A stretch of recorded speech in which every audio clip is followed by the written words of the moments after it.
جو بدعات ہے اس کو ہم اپنا لیتے ہیں. کمی ہوتی ہے تو سنت کو چھوڑ کے جو لوگوں کی بنائی ہوئی رسمیں ہیں ان کو ہم اپنا لیتے ہیں. کیونکہ یہ بہت بڑا موضوع ہے, اس پہ اگر میں گفتگو کرنی شروع کر دی تو بہت بڑا وقت لگے گا. اس کے لیے گفتگو کے لیے کم از کم 1 گھنٹہ چاہیے ہوتا ہے, کیونکہ میرے مہمانوں کا بڑا قیمتی وقت ہے, میری بہنوں کا بڑا قیمتی وقت ہے. اس لیے میں اس کو مختصر کروں گا کہ یہ جو مقابلے منعقد کرواتی ہے یہ نیشنل ایسوسیشن فار ایجوکیشن کرواتی ہے, پورے ملک میں کرواتی ہے. اب بدقسمتی کی بات یہ ہے کہ تحصیل حضروں میں ایسوسیشن کا اس سے پہلے کوئی وجود نہیں تھا.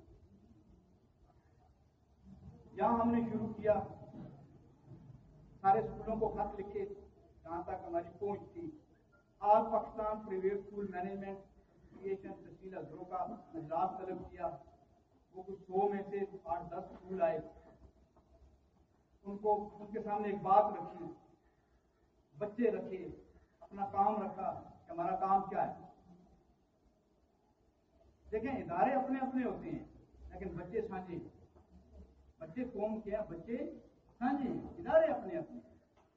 لیکن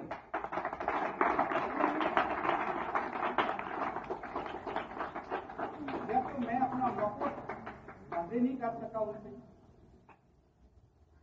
رزم میں بھی دیا یہ میرے سامنے پڑا ہوا ہے.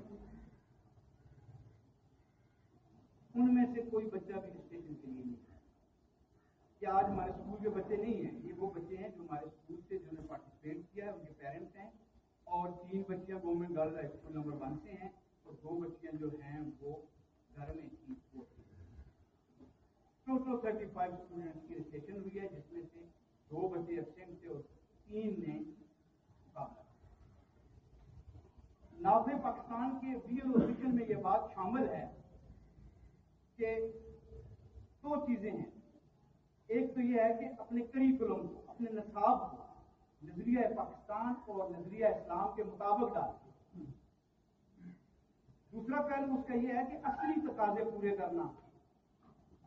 اصلی تقاضے یہ ہوتے ہیں کہ وقت کی حکومت جو فیصلہ کرے گی اس کے مطابق ہم نے بچوں کو تیار کرنا ہوگا.